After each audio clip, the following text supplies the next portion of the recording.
이 아침에 하나님께서 오늘 우리에게 주신 말씀은 사도행전 6장 1절에서 10절까지의 말씀이 되겠습니다.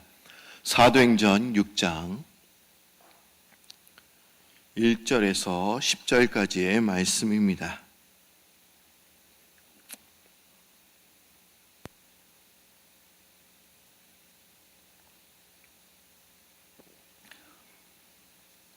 사도행전 6장 1절에서 10절까지의 말씀, 우리 다 찾으신 줄 알고 한 절씩 교독합니다.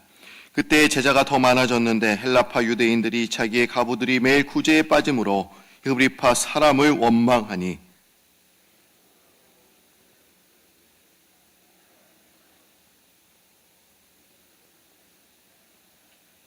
형제들아, 너희 가운데서 성령과 지혜가 충만하여 칭찬받는 사람 7을 택하라. 우리가 이 일을 그들에게 맡기고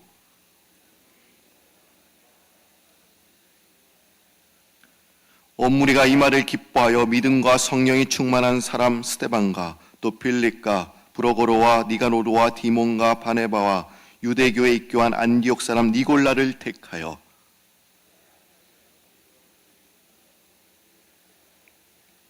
하나님의 말씀이 점점 왕성하여 예루살렘에 있는 제자의 수가 더 심히 많아지고 허다한 제사장의 무리도 이 도에 복종하니라.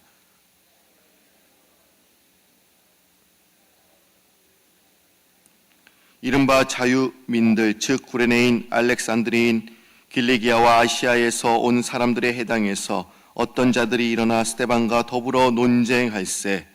스데반이 지혜와 성령으로 말함을 그들이 능히 당하지 못하여. 아멘. 오늘은 비가 또한 내리고 바람도 많이 붑니다. 그래도 여러분들 이 자리에 나오신 걸 또 주님의 이름으로 환영을 합니다. 우리 한번 옆에 있는 분들과 한번 인사해 보실까요? 잘 오셨습니다. 반갑습니다. 솔직히 이런 날씨에는 그래, 내일 나가면 되지, 이런 생각이 들어요. 그 기도하면 되지. 근데 여러분들 그래도 성전에서 기도하시는 그 마음 얼마나 하나님께서 기뻐하실까 하는 생각을 해보게 됩니다. 몇 개월 전에 우리 담임 목사님과 그리고 지난주 금요일에 허연행 목사님께서 세속도시라는 책을 잠시 소개해 드렸습니다. 아마 여러분들도 그 책에 대해서 잘 아실 것입니다. 1965년 하버드 대학의 신학자 하비콕스가 지은 책이 이 세속도시입니다. 이에 따르면 이 세속도시는, 이 세속주의는 또한 떠나지 말고 또 여기에 머물러 있어야 한다. 그의 내용에 이렇게 이야기하고 있습니다. 그 이유는 뭐냐? 하나님은 이미 죽었기 때문에 그렇다. 이렇게 결론을 내리고 있습니다. 따라서 기독교는 스스로를 현대 사상과 가치들에 맞추어서 이제 따라야 하며, 종교는 인간에 관한 것이지 결코 하나님에 관한 것이 아니다라고 이야기를 하고 있습니다. 또한 현재 이 책에 많이 비판하는 사람들이 있습니다. 많은 사람들이 세속도시에 대해서 또 이 책에 대해서 비판을 하고 있지만, 또한 그 사람들 중에 하비콕스 자신도 포함되어 있다라는 것입니다. 30년 뒤에 이제 하비콕스는 하늘에서 내려온 불이라는 책을 또 펴내면서 21세의 열쇠는 오순절주의가 지고 있다, 이렇게 이야기를 하고 있습니다. 기독교의 미래를 지고 있는 것은 세속주의가 아니라 오순절주의라는 것입니다. 오순절주의는 이미 5억의 사람들에게 임한 성령의 허리케인이다. 그리고 그 영향면에서 지금은 단지 가장 초기 단계에 있을 수도 있지만 인간 미래의 소망, 그 대안이 오순절주의라고 이야기를 하고 있습니다. 한국에 가보면 이 오순절주의를 무시하는 경향이 있습니다. 제가 신학교 다녔을 만 해도 조직신학 그 교수님이 얼마나 이 오순절주의를 무시했는지 모릅니다. 그 교수님은요, 오순절주의는 방언밖에 없어, 이러면서 저희들에게 그렇게 가르쳤어요. 제가 장로교 신학교를 나왔어요. 또 그리고 장로교 목사예요. 그래서 저도 그런 줄만을 알았습니다. 그런데 아니더라고요. 이 시대의 미래, 지금 오순절주의입니다. 오순절 운동이 계속 일어나고 있습니다. 그런 교회가 계속 부흥하고 있는 것입니다. 그런데 제가 졸업을 하고 제 후배 목사님에게 이런 얘기를 들었어요. 신학교에서 오순절주의를 비판했던 그 교수님이, 그리고 방언밖에 없다 이렇게 말한 그 교수님이 나중에 또 새벽 기도를 하는 중에 방언을 받으셨다는 거예요. 그러면서 그 오순절주의, 별로 그건 방언밖에 없다 이렇게 말씀하시지 않고, 그리고 더 뜨거워지셨다는 그런 얘기를 제가 듣게 되었습니다. 이 성령의 바람이 중남미 또한 남미에까지 지금 계속 불고 있습니다. 그리고 또한 그 바람이 아프리카와 아시아로 이동하면서 불고 있는 것을 우리는 알 수 있습니다. 예수님께서는 이 땅에 계셔서 자신의 사명을 잘 감당하시고 이제 십자가에 못 박히신 후에 이제 부활하셔서 40일 동안 하나님 나라에 대해서 말씀하시고 이제 하늘로 승천하셨습니다. 이때까지만 해도 성령의 시대는 아니었습니다. 어떤 누구도 성령의 시대가 올 줄을 몰랐습니다.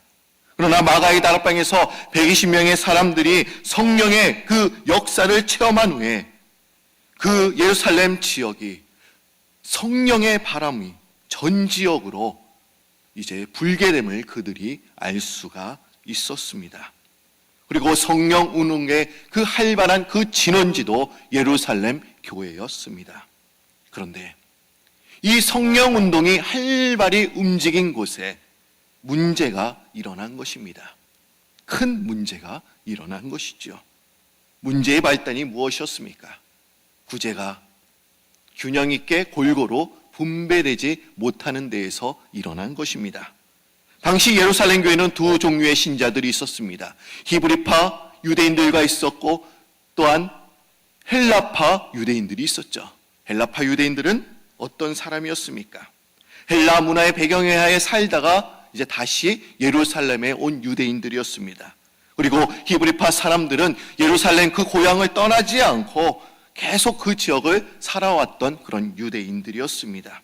그리고 이 두 종류의 유대인들이 이제 갈등과 분열이 시작한 것이죠. 그 이유는 이 헬라파 유대인들은 자신들은 차별 대우를 받고 있다, 자신들은 구제의 대상이 항상 빠져 있다, 이러면서 갈등이 시작한 것입니다.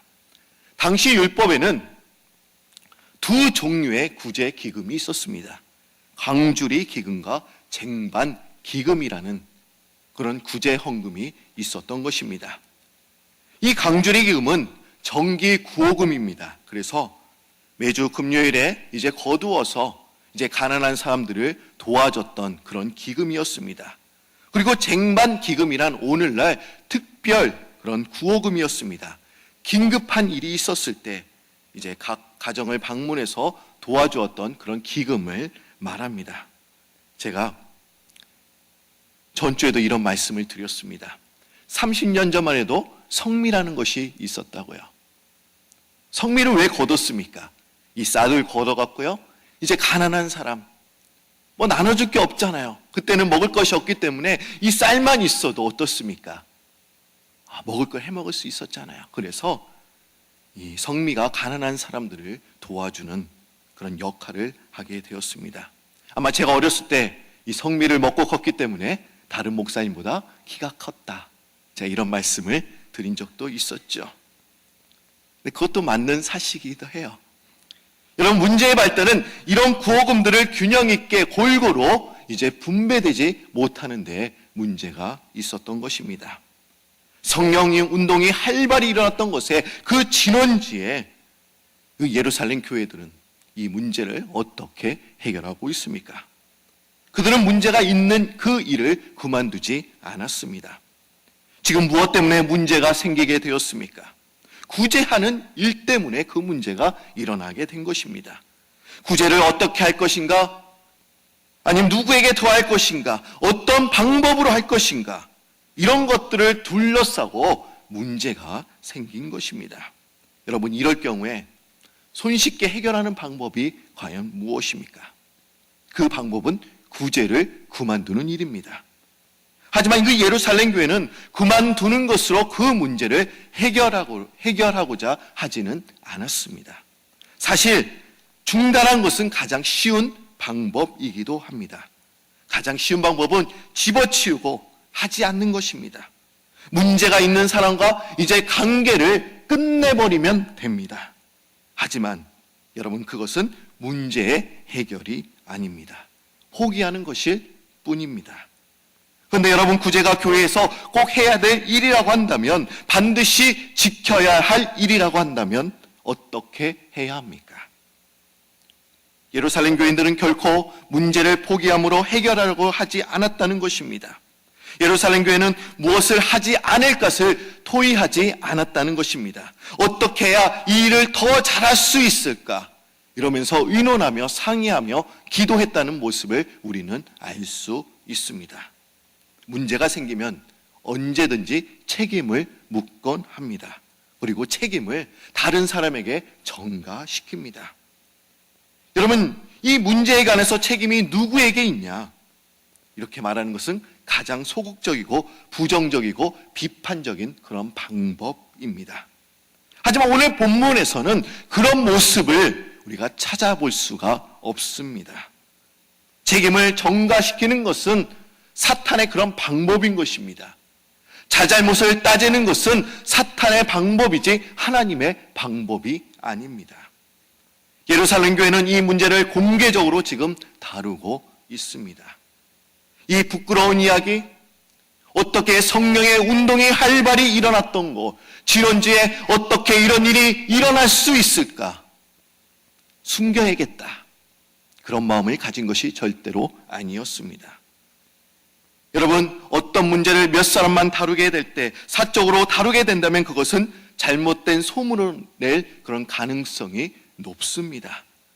그러나 예루살렘 교회는 모든 사람이 모여서 이제 지혜를 모았습니다. 그리고 공개적으로 그 일을 해결하려고 노력을 했습니다. 그리고 성령의 도우심을 구하며 이제 기도했던 그들의 모습을 우리는 알 수 있습니다.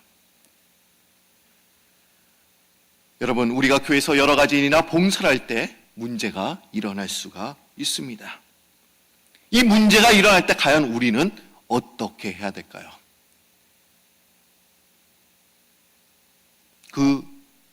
어떻게 해야 되냐? 그것은 우리가 기본 원칙으로 돌아가야 합니다. 4절 말씀을 한번 보도록 하겠습니다.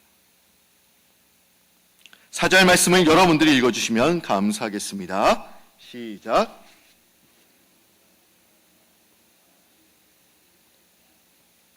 우리는 오로지 기도하는 일과 말씀 사역에 힘쓰겠다, 전념하겠다라고 이야기를 하고 있습니다.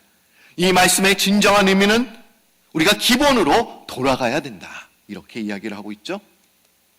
목사님께서 우리 말씀하셨어요. Back to basic, 우리가 기본으로 돌아가야 된다. 여러분, 우리가 산에서 길을 잃으면 어떻게 해야 됩니까? 골짜기를 헤매는 것이 아닙니다. 가장 높은 곳에 올라가야 잃어버린 길을 찾을 수가 있습니다. 방향을 잃었을 때는 우리가 기본으로 돌아가야 하는 것입니다.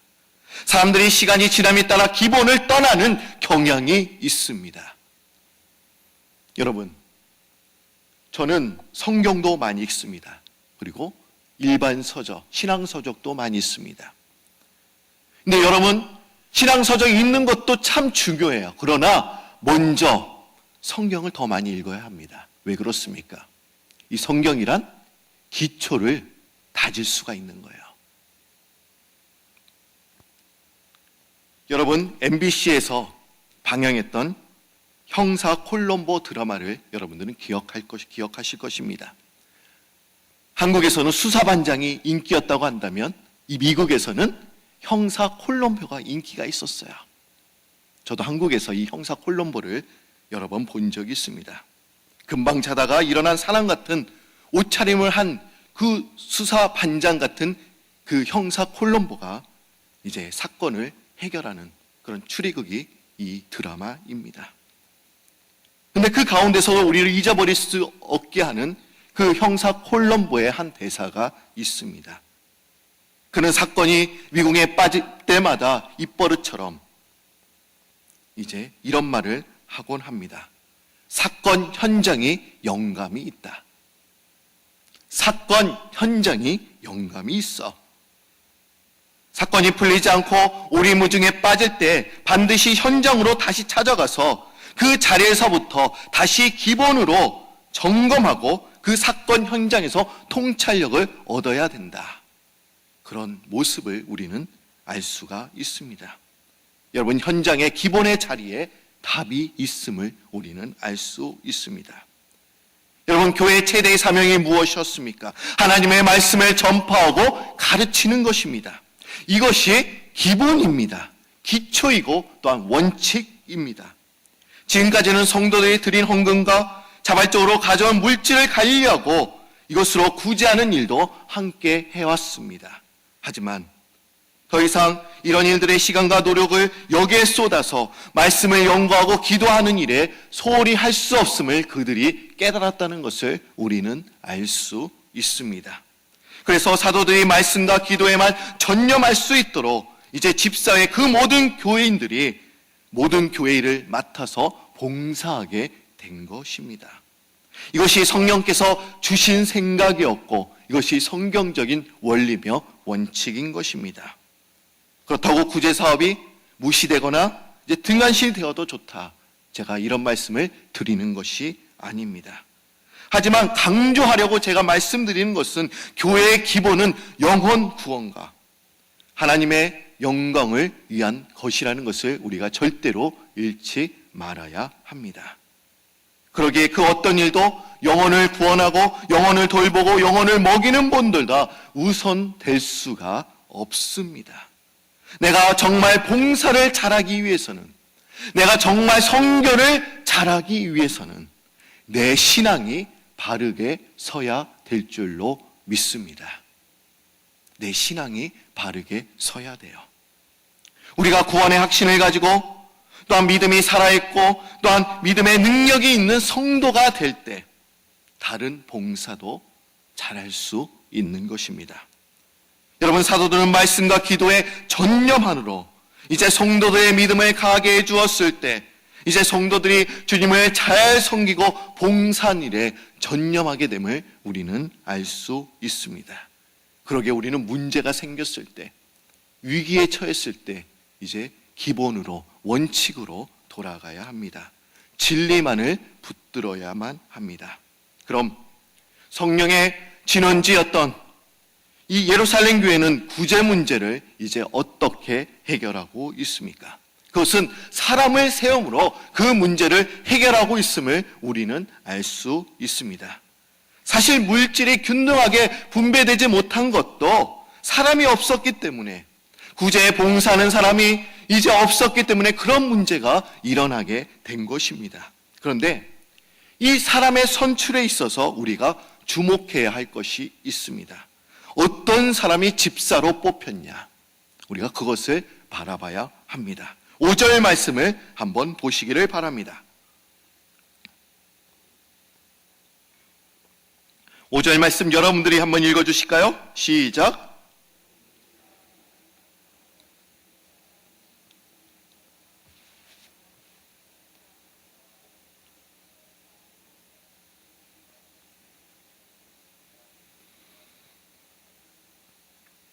지금 7사람 7명을 택하고 있습니다. 그리고 그 자격에 대해서 논하고 있습니다. 그 집사의 자격은 믿음과 성령이 충만한 사람이어야 한다. 분명히 예루살렘 교회는 이제 성령 운동이 이제 활발히 움직였던, 태동했던 곳이기도 했습니다. 그래서 그들도 어떤 사람을 원했냐? 성령 충만한 사람을 원했음을 우리는 알 수 있습니다. 여러분, 우리가 과연 어떤 일꾼이 되어야 할까요? 지금 성령운동이 계속 울고 있어요. 오순절주의가 이제 미래라고 제가 말씀을 드렸습니다. 우리 교회도 이제 오순절 교단에 속하면서 이제 성령을 구하고 있어요. 과연 우리의 일꾼, 하나님께서 원하시는 일꾼이 어떤 사람일까요? 믿음과 성령이 충만한 사람. 그런 사람이 여러분 자신이 되어야 될 줄로 믿습니다. 여러분, 집사란 어떤 사람을 의미하는 것입니까?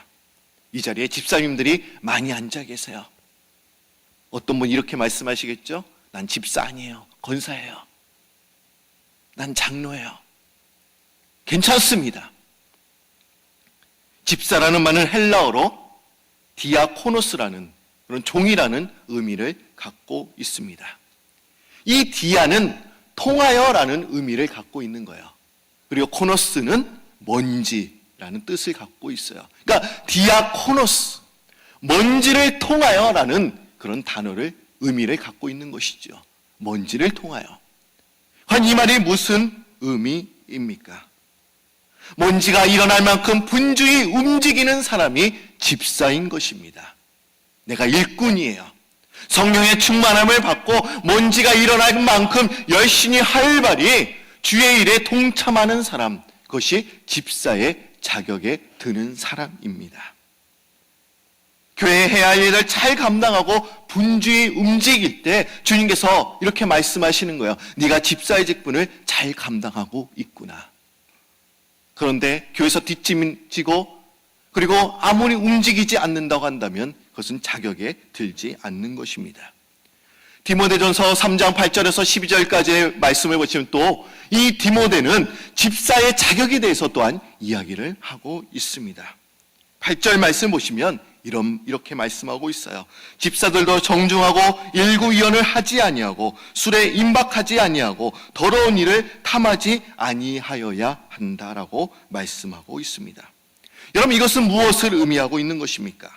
자제력, 절제하는 힘이 우리에게 있어야 됨을 말하고 있습니다. 일구이연, 말을 아끼라는 것이죠.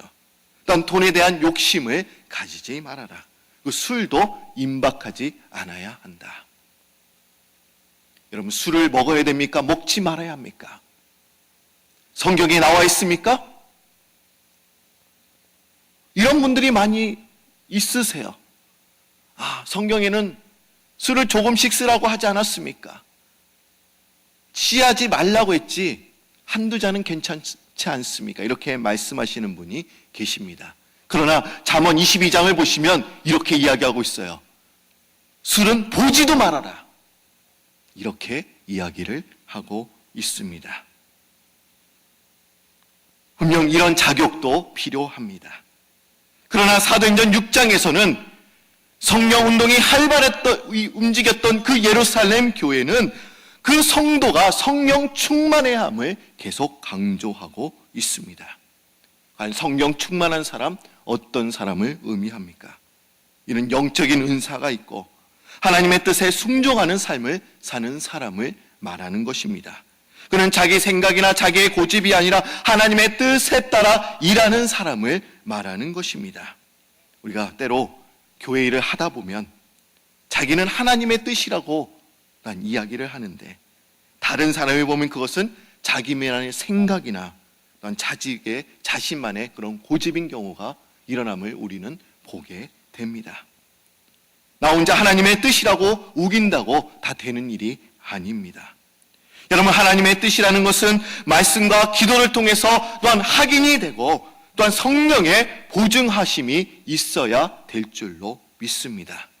자기의 생각을 따라서 살지 않고 하나님의 뜻을 따라서 사는 사람, 성령의 인도하심을 따라 사는 사람, 우리가 그런 사람이 되어야 될 줄로 믿습니다. 근데 오늘은 거의 다 반응을 안 하세요. 제가 땀이 많이 흘리는 거 보이시죠? 이상하게 앞자리만 나오면, 여기만 나오면 땀이 많이 나요. 설교의 황제라고 불리는 이 스펄전 목사님이 한 번은 자기 판단으로는 정말 형편없는 설교를 한 적이 있었다고 합니다. 설교 도중에 말을 더듬었을 뿐만 아니라 어찌 허둥대었던지 끝나고 나니까 이 설교는 완전히 실패였어, 그런 좌절감이 들었다고 합니다. 그는 너무나 낙심해서 집으로 돌아오는 길에 무릎을 꿇고 하나님께 이렇게 간절히 기도했다고 합니다. 주님, 당신은 없는 것을 있게 하시는 분이시니 이 형편없는 설교를 통해서도 역사에 주옵소서, 이런 기도를 하셨다고 합니다. 그리고 그 주 내내 그 기도를 드렸다고 해요. 자다 말고 한밤중에도 일어나 기도를 했습니다. 그리고 속으로는 결심하기를 이제 다음 주에는 정말 깜짝 놀랄 만한 그런 설교를 해야겠다. 그리고 실추된 그런 명예를 다시 회복해야 되겠다. 굳게 마음을 먹었다고 합니다. 그리고 확실히 그 다음 주의 설교는 성공적이었다고 합니다. 예배가 끝나자 사람들은 그에게 몰려와서 그의 설교를 입이 마르러도 칭찬을 했다고 합니다. 그리고 그날 밤 어린아이처럼 편히 잠자리에 들 수 있었다고 합니다. 저도 신학교 다녔을 때 이제 기숙사 생활을 했어요. 우리 신학교 동기 전도사님들이 많이 계세요. 항상 물어봐요. 이제 예배 끝나고 와서 설교 잘했냐? 잘했을 때는 뭐라고 얘기했을까요? 홈런 쳤어요. 이렇게 얘기를 해요. 그런데 못하면요? 죽 썼어요. 근데 저는요, 신학교 다니면서 항상 이 얘기만 했던 것 같아요. 죽 썼어요. 죽을 많이 쓴 것 같습니다. 근데 이 스펀전 목사님은 이 얼마의 시간이 흐른 후에 그는 스스로 자신에게 이런 질문을 했다고 합니다. 하지만 이 두 설교의 결과는 무엇이었을까? 그가 실패라고 생각했던 그 설교는 41명의 해신자를 낸 반면에 그 위대한 설교는 단 한 명의 영혼도 구원하지 못하지 않았는가? 이렇게 자신을 평가했다는 것입니다. 그러면서 스펀전 목사님은 또한 이렇게 결론을 내리게 됩니다. 하나님의 영은 그 형편없던 설교를 들어 쓰셨지만 그 훌륭한 설교는 버리셨습니다. 즉 우리의 연약함을 도와주시는 성령님의 도우심이 없이는 우리는 아무것도 할 수가 없습니다라고 결론을 내리고 있습니다. 우리는 성령의 도우심이 없다고 한다면 우리 자신이 아무리 봉사를 잘했다고 한다고 해도 그것이 잘한 것이 아닙니다. 내가 못할 수도 있습니다. 그러나 성령께서 도와주시고 함께 하실 때 그곳에 강한 역사가 일어나게 되는 줄 믿습니다. 오늘 본문 말씀 8절에서 이제 10절까지의 말씀을 보시면 스데반은 백성들에게 놀라운 일과 큰 기적을 행했다는 것을 우리는 알 수 있습니다. 우리 8절부터 이제 10절까지의 말씀 우리 한 목소리로 한번 읽어봅니다. 스데반이 은혜와 권능이 충만하여 큰 기사와 표적을 민간에 행하니 이른바 자유민들 즉 구레네인, 알렉산드리인, 길리기아와 아시아에 온 사람들의 해당해서 어떤 자들이 있느나 스데반과 더불어 논쟁할세 스데반이 지와 성령으로 말함을 그들이 능히 당하지 못하며 그리고 해당에 있는 사람들과 논쟁을 벌이기도 했습니다. 그러나 무엇으로 그들을 이길 수 있었습니까? 성령의 힘으로 그들을 이길 수가 있었다는 것이죠. 여러분 우리는 성령 충만해야 합니다. 성령의 은혜를 매일매일 사모해야 합니다. 제가 어저께도 말씀을 드리지 않았습니까? 하나님께서 우리가 어떤 사람이 되기를 원하십니까? 군인, 그리고 뭐죠? 운동선수, 그리고 또 뭐죠? 농부. 근데 우리가 그런 농부가 되기를 원하시는 것이 절대로 아닌 거예요. 우리가 운동선수, 농부, 그리고 군인처럼 순종하는 사람, 인내하는 사람을 또한 우리를 원하신다는 거예요. 그리고 우리가 이런 생활을 하다 보면 연약하여 쓰러질 때가 있습니다. 이럴 때는 우리가 뭐를 받아야 됩니까? 은혜를 받아야 되는 것이죠. 은혜를 통하여 우리가 더욱더 굳세어져야 된다라고 계속 말씀하고 있습니다. 마찬가지예요. 우리는 성령의 은혜를 매일매일 찾아야 합니다. 사모해야 됩니다. 성령 충만한 교회는 어떤 문제가 와도 그 위기가 와도 그 모든 문제를 성령의 힘으로 그것을 이겨낼 수 있습니다. 저는 성령님이 얼마나 좋은지 몰라요. 이런 찬양 있지 않습니까? 따스한 성령님. 얼마나 따스하면 그런 가사를 붙이면서 찬양을 부를까 하는 생각을 해보게 됩니다. 오늘 시간에 여러분들이 계속 성령님을 초청하시고 성령의 은혜를 구하며 또한 살아가는 그런 여러분들이 되시기를 바랍니다. 다 같이 기도드립니다.